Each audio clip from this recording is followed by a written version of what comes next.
Arestado ang siyam na sangkot umano sa droga sa magkahiwalay na operasyon sa Dumaguete City. May naaresto ring drug suspect sa Nabua, Camarines Sur. Balita natin ni Darlene Kai.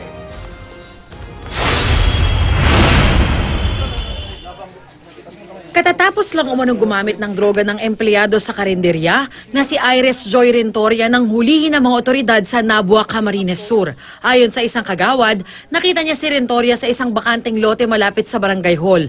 Inakala raw niyang umiihilang ito pero nagtaka siya nang makita ang lighter ng suspect. Nilapitan niya ito at doon na aktuhang bumabatak. Hindi makausap ng maayos ang suspect. Pasakay na sana ng barko sa susunod na buwan ng seaman na si Erwin Carandang, pero hindi na ito matutuloy matapos siyang maaresto sa buy-bust operation sa San Andres, Romblon. Nasabat mula sa kanyang isang pakete ng hinihinalang shabu na nagkakahalaga ng 2,000 piso. Itinanggi ng suspect na kanya ang droga pero aminado siyang dati siyang gumagamit.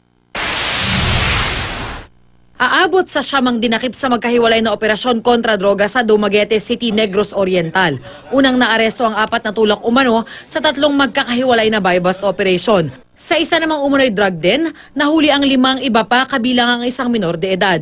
Sa kabuuan, aabot sa 200,000 piso ang nasabat na droga ng mga pulis sa mga suspect. Walang pahayag ang mga naaresto na nahaharap sa kasong paglabag sa Comprehensive Dangerous Drugs Act. Darlene Kai, GMA News.